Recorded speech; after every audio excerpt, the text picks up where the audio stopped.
Assalamu alaikum, my dear students. Today we will start another topic of this 11th class, that is biomolecules.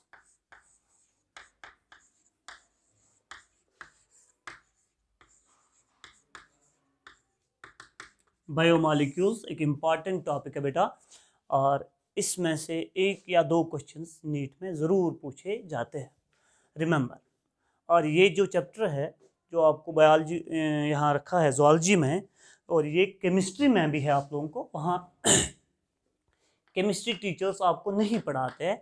क्यों नहीं पढ़ाते हैं? बोलते हैं कि आपने ये ज़ूलॉजी में कवर किया होगा, तो इसलिए आप लोग बहुत सीरियस रहेंगे रिगार्डिंग दिस टॉपिक। क्लियर?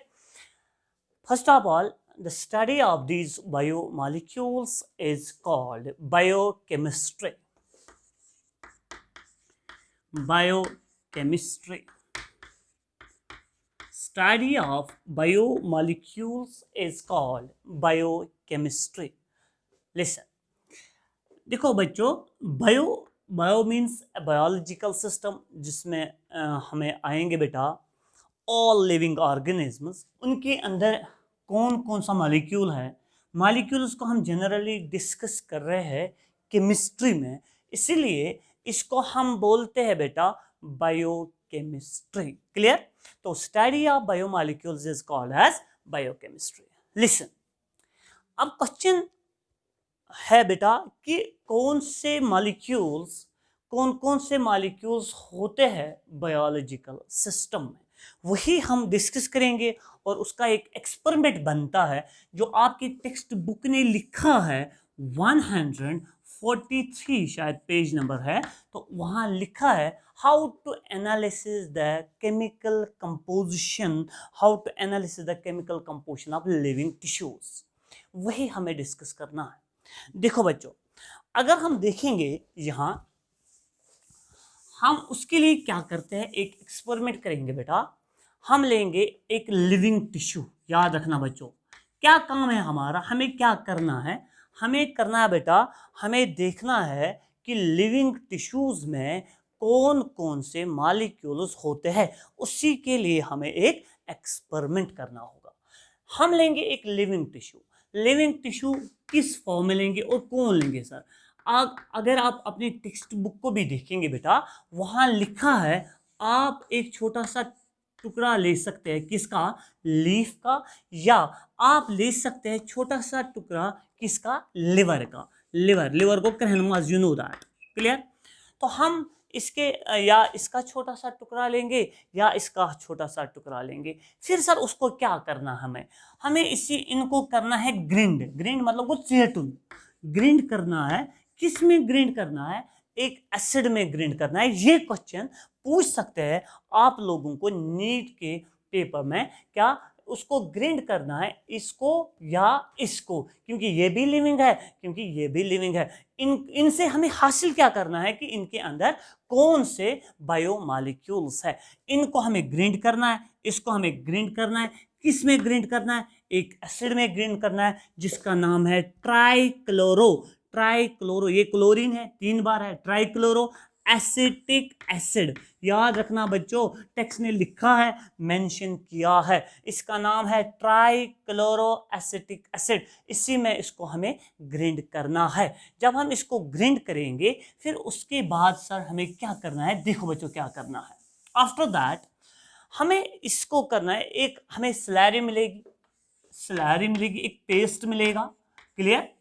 उसको हमें पास करना होगा थ्रू कॉटन चीज को गोबर, जैसे हम घर में चीज़ बनाते हैं ना, उसका एक क्लॉथ, एक छोटा सा टुकड़ा होता है, तो उसके थ्रू उसको हम पास करते हैं। फिर ऊपर चीज़ रहते हैं, नीचे उसका फ्लूइड आता है। सेम इज द केस, इस स्लैरी को हम कॉटन, याद रखना बच्चों, कॉटन चीज के थ्रू हम क्या करेंगे? पास करेंगे। जब हम इसको पास करेंगे थ्रू कॉटन चीज, हमें 2 किस्म के फ्रैक्शंस मिलेंगे। ऐसे में बनाऊंगा, हमें 2 किस्म के फ्रैक्शंस मिलेंगे। एक फ्रैक्शन का नाम पड़ेगा फिल्ट्रेट, टेक्स्ट ने लिखा है, और इसमें पिछले साल का क्वेश्चन आया था। फिल्ट्रेट और दूसरे का नाम है बेटा रिटेंटेट। एक का नाम पड़ेगा, एक फ्रैक्शन का फिल्ट्रेट, दूसरे का नाम पड़ेगा रिटेंट्रेट। तो एक का नाम है फिल्ट्रेट, दूसरे का नाम है रिटेंट्रेट। तो अगर आप देखेंगे बेटा इस फिल्ट्रेट और रिटेंट्रेट में क्या फर्क है, वही हमें सीखना पड़ेगा। देखो, जो कुछ फिल्टर हुआ है, जो कुछ फिल्टर हुआ है उसको हम दूसरा नाम भी बोल सकते हैं, एसिड सॉल्युबल पोल। याद रखना बच्चों, और note down this thing, acid soluble pool, क्योंकि ये सॉल्युबल हुआ है, ये इसने सॉल्युबिलिटी दिखाई किसमें, इस एसिड में। एसिड कौन था, trichloroacetic acid, acid soluble pool. तो दूसरे को हम बोलेंगे बेटा, हाँ शाबाश शाबाश, दूसरे को हम बोलेंगे एसिड इनसॉल्युबल पोल, एसिड इनसॉल्युबल पोल। ठीक, एक को बोलेंगे एसिड सॉल्युबल पोल और दूसरे को हम बोलेंगे एसिड इनसॉल्युबल पोल। क्लियर बच्चों? तो दो किस्म के फ्रैक्शंस मिले जब हमने इसको पास किया, इस स्लैरी को पास किया थ्रू कॉटन चीज। दो किस्म के फ्रैक्शंस मिले, एक का नाम पड़ गया फिल्ट्रेट, दूसरे का नाम पड़ गया रिटेंटेट, इसका दूसरा नाम पड़ गया एसिड सॉल्युबल पोल, इसका दूसरा नाम पड़ गया एसिड इनसॉल्युबल पोल। तीसरा नाम भी हम बोल सकते हैं यहां से, इसका और एक नाम है जिसको हम बोलेंगे bio micro molecules, bio micro molecules, bio micro molecules. और वहां से बोल सकते हैं हम यहां से bio macro molecules, bio macro molecules, macro molecules. Clear बच्चों? अब सर क्वेश्चन है, एग्जांपल दीजिए। तो एक क्वेश्चन आपसे ही पूछूंगा, मैं देखूं चेक करूंगा आपकी मेंटालिटी। बच्चों मुझे बोलो, इनका साइज छोटा होगा कि बड़ा होगा?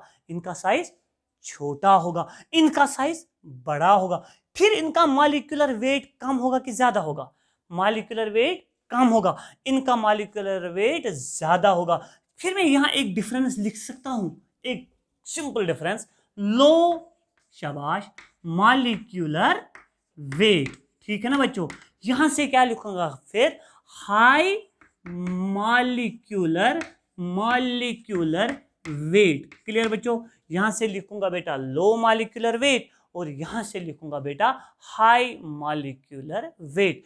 स्मॉल साइज, क्या मैं यहां लिख सकता हूं और एक चीज, स्मॉल साइज्ड, स्मॉल साइज। इन यहां से क्या लिखूंगा, लार्ज साइज्ड। ठीक, क्योंकि ये ऊपर रह गए, क्योंकि ये नीचे आ गए। जो नीचे आ गए उनका साइज होगा छोटा, जो ऊपर रह गए उनका साइज होगा बड़ा। ठीक है ना बच्चों? अब क्या है, अब क्वेश्चन है कि सर कौन है बायो मैक्रोमॉलिक्यूल और कौन है बायो मैक्रोमॉलिक्यूल, कौन है बायो माइक्रोमॉलिक्यूल और कौन है बायो मैक्रोमॉलिक्यूल। मैं यहां से एक और बार लिखूंगा, बायो माइक्रोमॉलिक्यूल। ठीक, यहां से क्या लिखूंगा जिगर, बायो मैक्रोमॉलिक्यूल।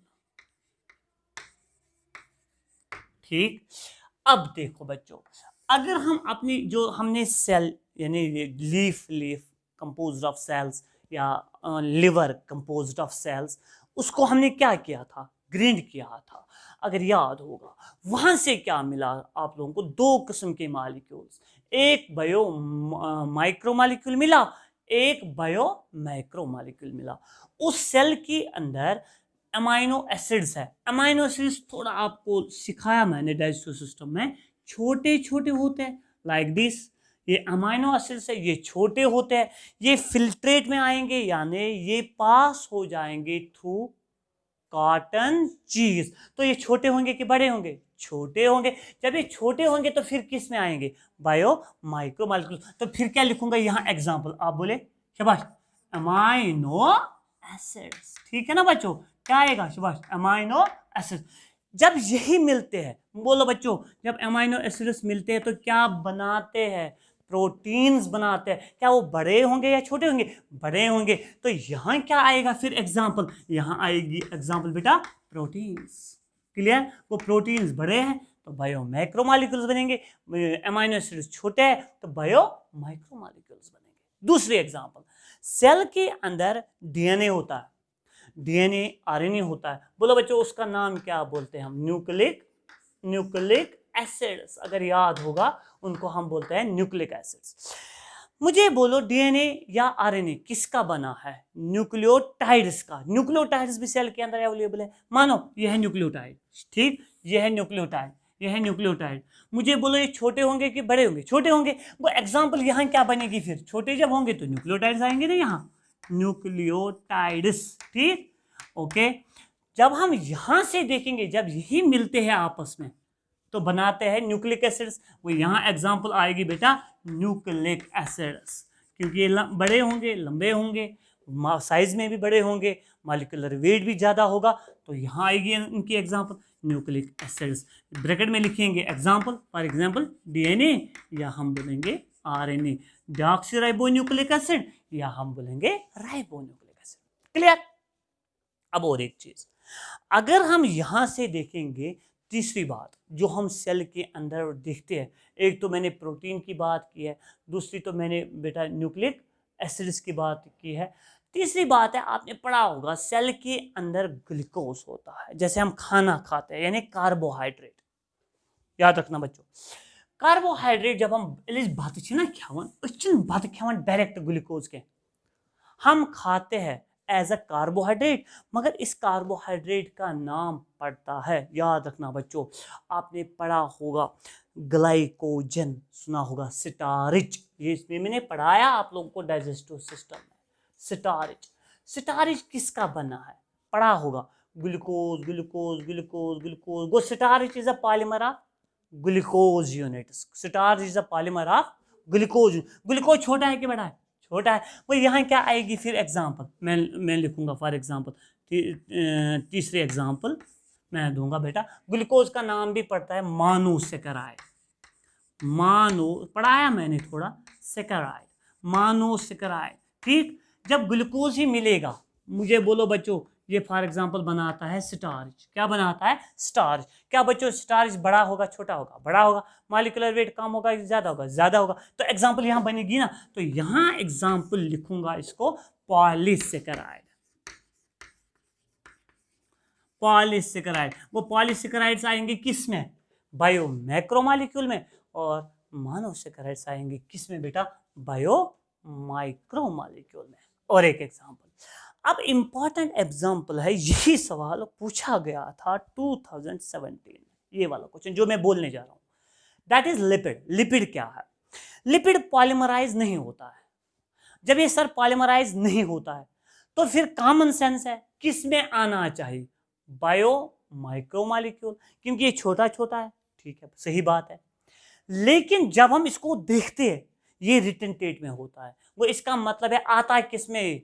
बायो मैक्रोमा, क्योंकि ये रिटन टेट में होता है, एसिड इनसॉल्युबल पोल में आता है। सर क्यों होता है? क्या है एक्चुअली? सेल्स के अंदर फ्री लिपिड नहीं होता है। Lipid is generally present in the membranes. ये है लिपिड, ये प्लाज्मा मेम्ब्रेन है और प्लाज्मा मेम्ब्रेन में लिपिड है। Lipid is also in connection with carbohydrate यानी glucose, we can say that. तो बनाता है ग्लाइको, हम लिखेंगे glycolipids. Glyco means carbohydrate, lipid means lipid. ये कहाँ पे अब अवेलेबल है? मेम्ब्रेन्स पे अवेलेबल है, कॉमन सेंस है। जब हम ग्राइंड करते हैं ये लिपिड अलग नहीं हो जाता है, ये बांध के रहता है अलॉन्ग विद द प्रोटीन।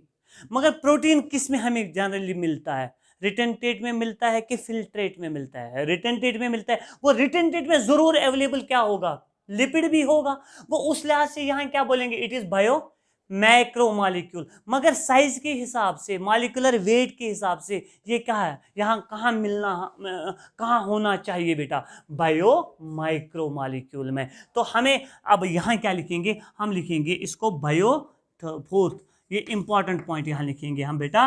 तो lipids are, we can say that actually bio micromolecules, मगर when we study, when we analyse the things, तो ये हमें मिलता है कहाँ पे, बायो रिटर्न टेट में मिलता है, उस लिहाज से हम इसको लिखते हैं बायो मैक्रो मॉलिक्यूल। वो लिपिड इज है, यहाँ अलग में लिखूंगा, lipid is a bio macro molecule, macro molecule.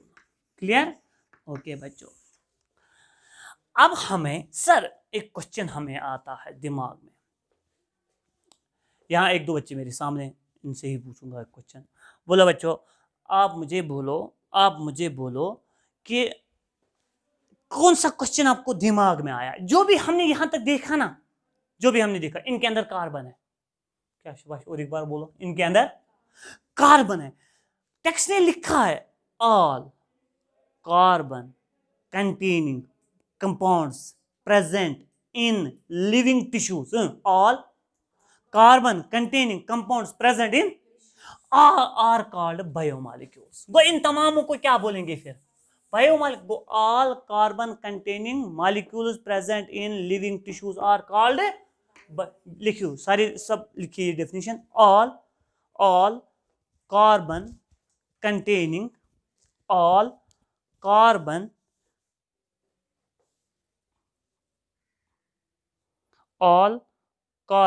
containing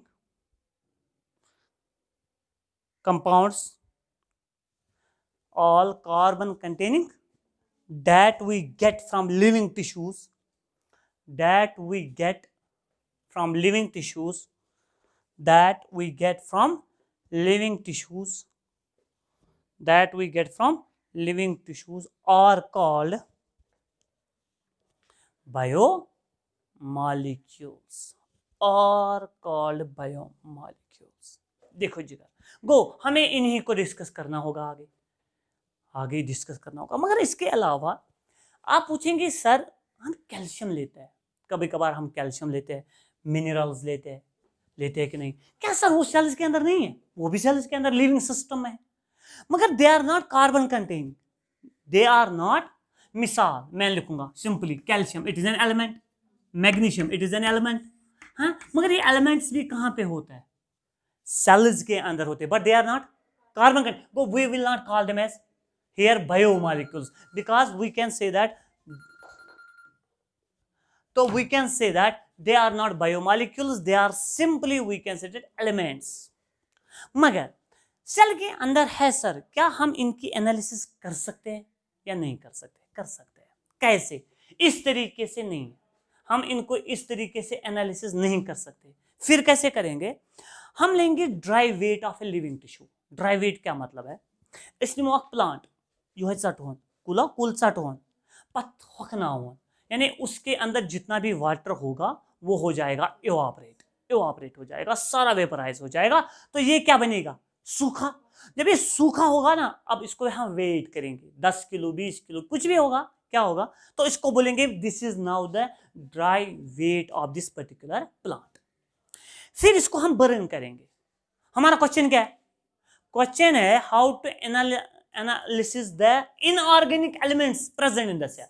These are inorganic. What ये क्या थे? Organic they containing carbon, they were called as biomolecules ना। उसके अलावा हम देखते हैं कि इसके अंदर, सेल के अंदर कुछ इनऑर्गेनिक एलिमेंट्स भी होते हैं, उसको हम एनालिसिस कैसे करेंगे, उसी का जवाब मैं दे रहा हूं। क्लियर हो रहा है ना? तो हम क्या लेंगे? हम लेंगे ड्राई वेट। जब ड्राई वेट लेंगे, जब हमने प्लांट को काटा, बेटा मुझे बोलो ये सूख जाएगा कि नहीं सूख जाएगा? सूख जाएगा। तो फिर इसी को, सूखे हुए इस पार्ट ऑफ द प्लांट को हम बर्न करेंगे, जलाएंगे।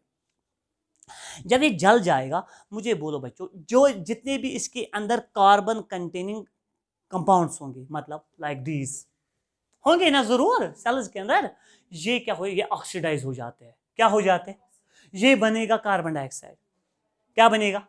ये भी क्या हो जाएगा? इवापरेट। जब क्योंकि ऑक्सीडाइज जब हो जाते हैं ना, ये वेपराइज हो जाएंगे। जो कार्बन कंटेनिंग कंपाउंड्स इसके अंदर थे वो क्या हो जाएंगे? ऑक्सीडाइज। तो वो क्या हो जाएंगे? वेपराइज, इवापरेट हो जाएंगे, खत्म हो जाएंगे। लास्ट में हमें क्या मिलेगा? ऐश, सूर। ये क्या मिलता है? जब हम उस ऐश को क्या करेंगे? एनालिसिस, कि उसके अंदर क्या है, उसके अंदर हमें मिलेगा दिस थिंग। जब हम किसको एनालिसिस अब करेंगे? ऐश को। क्योंकि इसका मतलब ये इवापरेट हुए? नो सर, ये किस में रह गया?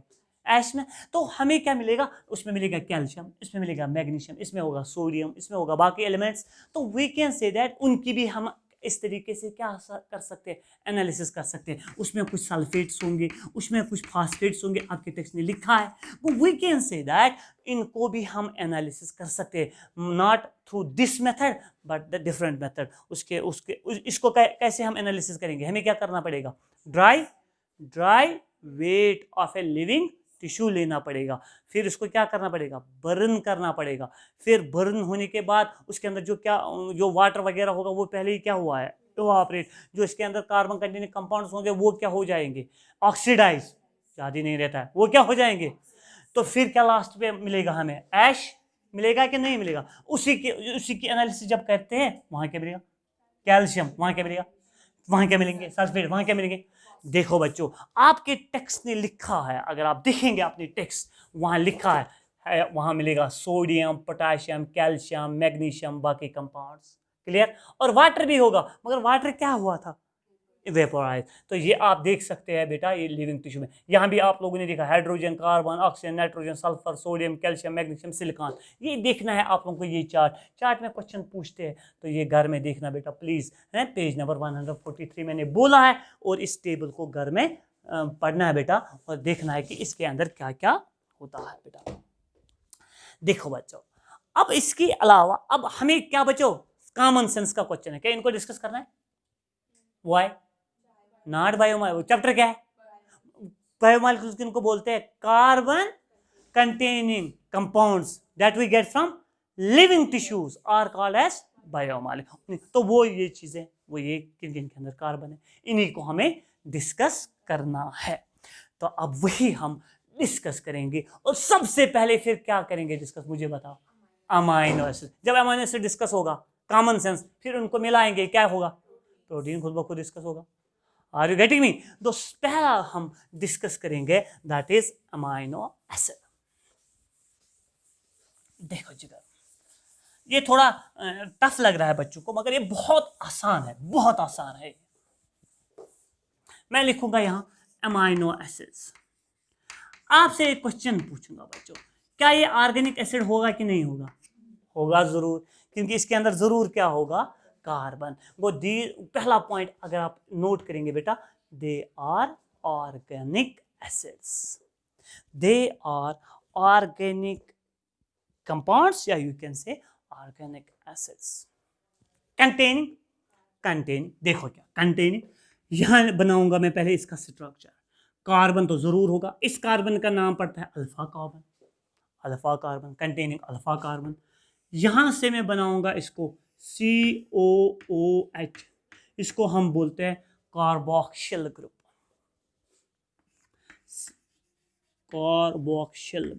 या कार्बोक्सिलिक एसिड ग्रुप। ठीक, यहां से होता है बेटा एमाइन ग्रुप, NH2, इसको हम बोलते हैं एमाइन ग्रुप। ठीक, टेक्स्ट ने लिखा है, 5-6 लाइन इसी के बनाए, हम शॉर्ट में बोलेंगे। यहां होता है इसको, यहां से होता है हाइड्रोजन, सिंपल H, और यहां से होता है R इज वेरिएबल का मतलब है इसका वैल्यू हम कुछ भी दे सकते हैं, तो उसी हिसाब से हमें बनेगा अमाइनो एसिड। यानी बच्चों जब हम R देखेंगे ना, R का वैल्यू अगर हम H देंगे तो कोई अमाइनो एसिड बनेगा, जिस अमाइनो एसिड का नाम है ग्लाइसिन। चलो मुझे बोलो, R का वैल्यू क्या मैंने रखा, H, तो जब H दूंगा वैल्यू तो एक अमाइनो एसिड का नाम पड़ता है, उसका नाम है glycine. Glycine is a simplest amino acid, hydrogen के नीचे क्या है, कुछ नहीं। Are you getting me. तो अगर मैं सर इस दिमाग मिथाइल ग्रुप वैल्यू CH3 दिमाग वैल्यू R, तो उस वक्त ये अनदर अमाइनो एसिड बनता है, उसका नाम है एलानिन। ठीक है ना। तो आपको समझ क्या आया, समझ यही आया, R इज जो इसका वैल्यू आएगा, जो इसका मतलब हाइड्रोजन होगा, मिथाइल ग्रुप होगा, हाइड्रोक्सी मिथाइल होगा, एरोमेटिक होगा, कीटोन होगा, क्या होगा, उसी हिसाब से हमें क्या बनेगा, अमाइनो। इसका मतलब क्या है, ये 3 चीजें कॉमन है ना, ये 3 चीजें कॉमन किस में है, अमाइनो एसिड में, खाली वेरिएबल कौन है। Are you getting me. क्या ये ऑर्गेनिक है, ऑर्गेनिक है। कहते हैं ऑर्गेनिक कंपाउंड्स है कि नहीं है? क्या इनके अंदर अल्फा कार्बन है? अल्फा कार्बन का मतलब है, अल्फा कार्बन उसी को बोलते हैं जिसके साथ होगा फंक्शनल ग्रुप अटैच। यह है फंक्शनल ग्रुप। इस फंक्शनल ग्रुप का नाम क्या है? Carboxyl group. यहां से अटैच क्या है? Amine group. यहां से अटैच क्या है? हाइड। यहां क्या है? Are is variable. क्लियर है ना बेटा? तो ये अमाइनो एसिड का जनरल स्ट्रक्चर है। देखो बच्चों, अब आपके टेक्स्ट ने लिखा है कि R is equivalent to H। मुझे बोलो बच्चों एमाइनो एसिड का नाम। Glycine, glycine, glycine. Clear? R का वैल्यू लिखूंगा CH3। ये क्या है? मिथाइल ग्रुप है ना बेटा? इसका नाम आएगा एलानिन। टेक्स्ट ने लिखा है पेज नंबर 144 पे। R का वैल्यू होगा CH2OH। इसको हम बोलते हैं methyl hydroxy, hydroxy methyl, hydroxy methyl, CH2OH। Clear बच्चों? इसका नाम आता है सीरीन। क्लियर? इसका नाम क्या आता है? सीरीन। क्लियर बच्चों? अच्छा, ये उतारो बेटा, ये चीजें उतारिए आप लोग।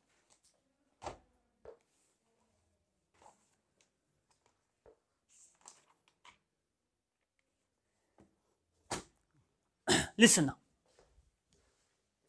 ये क्या बन गए हमारे पास? Amino acids depending upon the value of. देखो जगत में, लिसन टू मी। अब मैं बोलूंगा बेटा आपको कि जो ये अमाइनो एसिड होता है इसका एक आयोनाइजेबल नेचर होता है। शाबाश। क्या होता है? Ionisable nature at different pH. At different, मैं ऐसे बोलूंगा मिसाल COOH। ठीक, यहां से क्या लिखूंगा? NH2। उतारिए बच्चों सब। यहां से क्या लिखूंगा? R। यहां से लिखूंगा H। मैं डालूंगा इसमें, ये पीएच में करूंगा डाउन। पीएच डाउन मतलब पीएच करूंगा कम।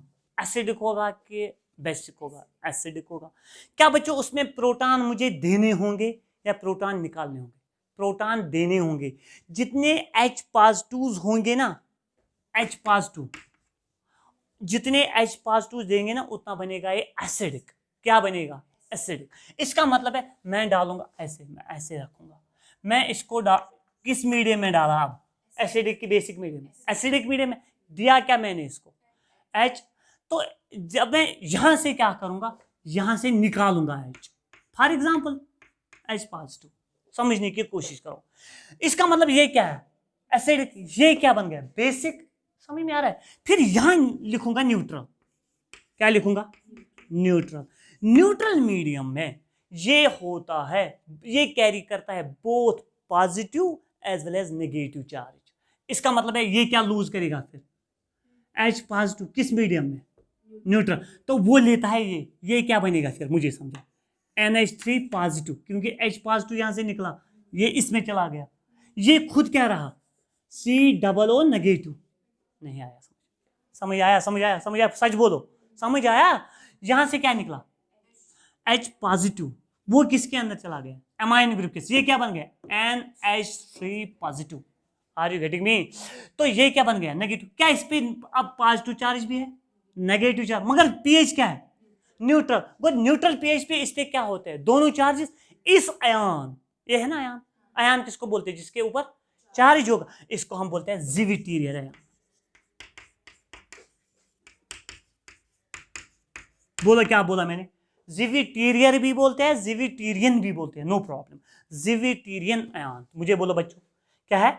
जिविटीरियन। मगर पीएच क्या होगा? न्यूट्रल होगा कि एसिडिक होगा कि बेसिक होगा? न्यूट्रल होगा। Go amino acids have ionisable nature at neutral pH. They act as which ions?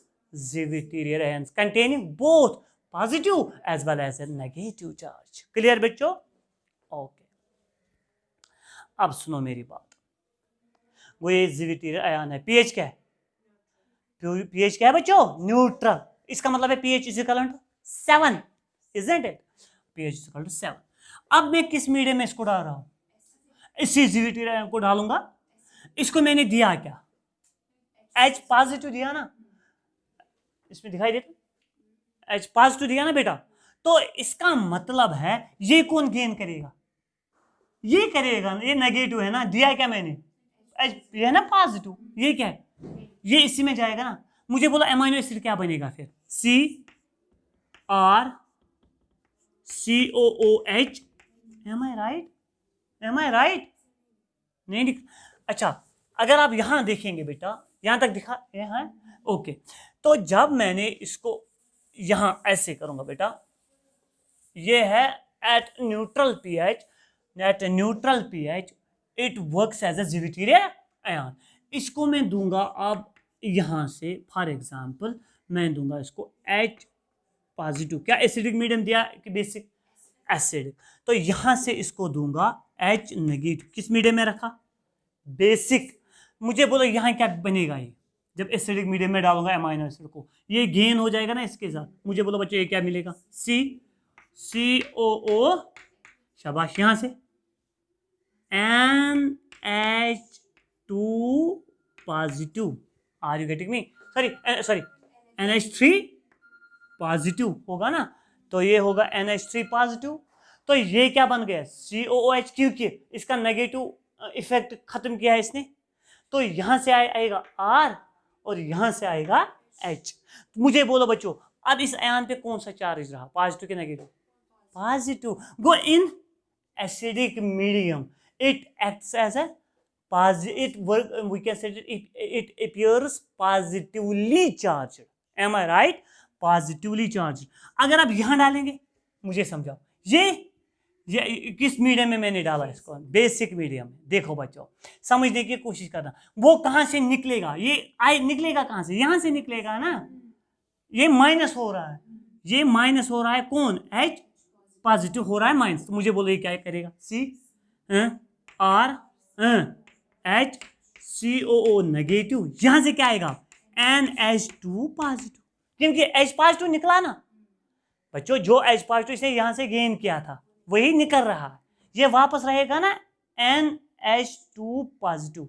Are you getting me, मगर समझो मेरी बात, पॉजिटिव तब आया था जब मैंने यहां से निकाला था H पॉजिटिव, उससे पहले क्या था ये NH2 खाली, समझ आ रहा है ना। फिर मैंने क्या दिया था इसको H पॉजिटिव, ये क्या बन गया था NH3 पॉजिटिव। अब मैं क्या निकाल रहा हूं वापस H पॉजिटिव, अब क्या रहेगा ये NH2 simply. Are you getting me, तो ये क्या अपियर हुआ, अब नेगेटिवली चार्ज और पॉजिटिवली चार्ज, नेगेटिवली, क्योंकि यहां नेगेटिव है ना, यहां क्या है इसको पॉजिटिव, यहां क्या है, go in basic medium it appears as positively charged, sorry, negatively charged. In acidic medium it appears as positively charged. In neutral medium it acts as Ziviterial ion. It contains both positive as well as negative charge. Are you getting me? समझ में आया? Okay बच्चों, last वाला इसका point मैं बोलने जा रहा हूं, तो इसके साथ खत्म हो जाएगा एमाइनो एसिड्स। उसको हम लिखते हैं classification of amino acids, classification of amino acids. लिखो बच्चों, classification of amino acids, classification of amino acids are classified into 7 classes. Amino acids are classified into 7 classes. into बोलो बच्चों, आपसे एक क्वेश्चन पूछूंगा, किस पे ये डिपेंड करेगा, आर पे डिपेंड करेगा। Why R, because R is variable. अगर आर का वैल्यू दूंगा मैं एच, मुझे बोलो, आपसे ही पूछूंगा, ये न्यूट्रल होगा एमाइनो एसिड, एसिडिक होगा कि बेसिक होगा? देखो आपने बोला एसिडिक, सिंपल मैं बोलूंगा सी, यहां क्या था, सॉरी COO, यहां क्या है NH2, यहां क्या है H, यहां क्या वैल्यू दिया, आप मुझे बोलो, सिंपल है, H मैंने वैल्यू दिया है, आप बोल रहे हैं यहां कोई, यहां सिंपली मैं लिखूंगा, यहां था, अगर ज़िविटेरियल आयन बनाऊंगा इसको न्यूट्रल मीडियम में, फिर क्या बनेगा ये CO नेगेटिव, यहाँ क्या बनेगा NH, मुझे बोलो मैंने कोई एसिड या मैंने कोई बेसिक ग्रुप, एसिड मतलब को COOH या बेसिक फॉर एग्जांपल NH2, अगर भाई ये कराना ऐड कह एसिड ग्रुप गो यह बना एसिडिक, अगर भाई यथ मज कराना आरस मज कह बेसिक करेक्टर ऐड ये बना बेसिक। मैंने सिंपली हाइड्रोजन को ऐड किया है, मैंने सिंपली हाइड्रोजन को ऐड, इस पे कोई असर नहीं पड़ता है, कोई ये रहता है वही जो ये मैंने यहाँ रहेगा इसका फॉर एग्जांपल नेगेटिव, यहाँ रहेगा इसका फॉर एग्जांपल ये वही न्यूट्रल रहेगा। क्या रहेगा? अगर आर में ऐड करूंगा कोई कौन सा कैरेक्टर, एसिड वाला ग्रुप कोई या बेसिक वाला ग्रुप कोई, तब जाके अकॉर्डिंग टू दैट ये बनेगा एसिडिक एमाइनो एसिड या बनेगा बेसिक एमाइनो एसिड। इस वक्त क्या बनाई? न्यूट्रल। वो glycine is a neutral amino acid. Are you getting me? वो हमारा क्वेश्चन क्या है? Classification of amino acids, they are classified into 7। Number 1 लिखो, number 1 neutral amino acids, neutral amino acids, neutral amino acids. खाली आपको याद रखना है बेटा कि कौन कौन है न्यूट्रल एमाइनो एसिड, उनका नाम मैं बोलूंगा glycine, glycine, valine, valine VALIN, valine, leucine LEUCINE, leucine, glycine, valine, leucine, isoleucine, glycine, valine, leucine, isoleucine, alanine. Alanine आएगा कि नहीं आएगा? क्योंकि मिथाइल ग्रुप है, मिथाइल ग्रुप नाइदर एसिड है nor basic. Are you getting me?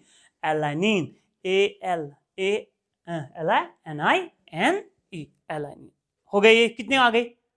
Total कितने आ गए? 5 आ गए ना। टोटल कितने हैं अमाइनो एसिड्स? 20। टेक्स्ट ने लिखा है टोटल कितने हैं, उसमें से एसिडिक कितने हैं, सॉरी न्यूट्रल कितने हैं? 5। लिखो साइड में 5। आप लिखेंगे दूसरा कौन आएगा? आप acidic amino acids, acidic amino acids, ये क्लासिफिकेशन है। एसिडिक एमाइनो एसिड्स लिखा, acidic amino acids. Glutamic acid, GLU, glutamic acid, glutamic acid लिखा। दूसरा aspartic acid, ASPARTIC, aspartic acid, glutamic acid, aspartic acid लिखा जिगर। लिखो इसके बाद बेसिक कितने आ गए टोटल?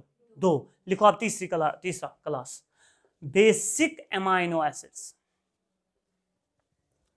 बेसिक एमाइनो एसिड्स लिखा बच्चों, basic amino acids. Arginine, arginine, ARGININE, ARGININE, arginine लिखा, lysine, LYSINE, lysine, arginine, lysine, asparagine, aspara, ASPARAGINE, asparagine, glutamine, GLUTAMINE, glutamine लिखा, एस्पाराजिन एंड ग्लूटामीन। आ गए 4 हो गए। लिखो और एक क्लास, और एक sulphur containing amino acids. What does that mean? आप ही बोलो। इसके आर ग्रुप में जरूर होगा सल्फर।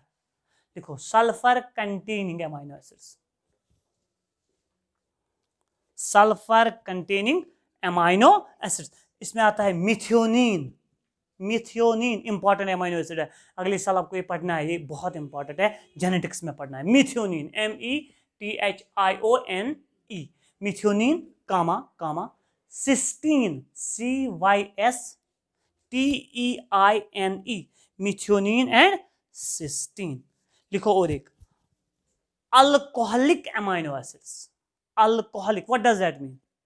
तो इनके आर ग्रुप में जरूर होगा OH, अल्कोहल है ना, OH। लिखो alcoholic amino acids, alcoholic amino acids, alcoholic amino acids लिखा जी, अल्कोहलिक अमाइनो एसिड्स। बोलो एक एग्जांपल आप खुद। सीरीन, उसमें लिखा था मैंने CH2OHR में OH आया था ना, लिखो सिरीन, SERINE, सिरीन। और एक example थ्रियोनीन, THREONINE,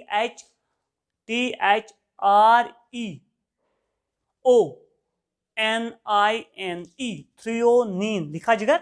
alcoholic amino acids कितने क्लासेस आ गए? लिखो aromatic amino acids, aromatic, what does that mean? उनके आर ग्रुप में होगी एरोमेटिसिटी, एरोमेटिसिटी मीन रिंग्स होंगे, रिंग, बेंजीन सुना है आज तक? वो तो एक रिंग है, एरोमेटिसिटी उसमें है कि नहीं?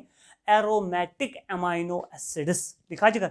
लिखो इसके उसकी example aromatic amino, phenyl alanine, phenyl, PH यहां लिखूंगा, फिनाइल एलानिन, फिनाइल एलानिन लिखा, कामा कामा। दूसरा लिखो बेटा फिनाइल एलानिन के बाद ट्रिप्टोफान, ट्रिप्टोफान मैं लिखूंगा यहां, tryptophan, tryptophan, phenyl alanine and tryptophan. और एक एग्जांपल इसमें है टायरोसिन, TYROSINE, टायरोसिन लिखा जिगर, टायरोसिन। कितने आ गए टोटल क्लासेस? 6। अब लास्ट वाला लिखो heterocyclic, HETERO, heterocyclic amino acids, heterocyclic amino acids लिखा। हेटेरो, ये टेक्स्ट ने लिखा नहीं है बेटा, लेकिन आपको मैं लिखवा रहा हूँ, ये इंपॉर्टेंट है इसीलिए। हेटेरोसाइक्लिक अमाइनो एसिड्स लिखा जिगर। उसका नाम लिखो प्रोलीन, PROLINE, प्रोलीन। और एक एग्जांपल लिखो histidine, histidine, proline, histidine, proline, histidine. बोलो बच्चों टोटल कितने आ गए? ना 7 आ गए क्लास, मैं बोल रहा हूं अमाइनो एसिड्स।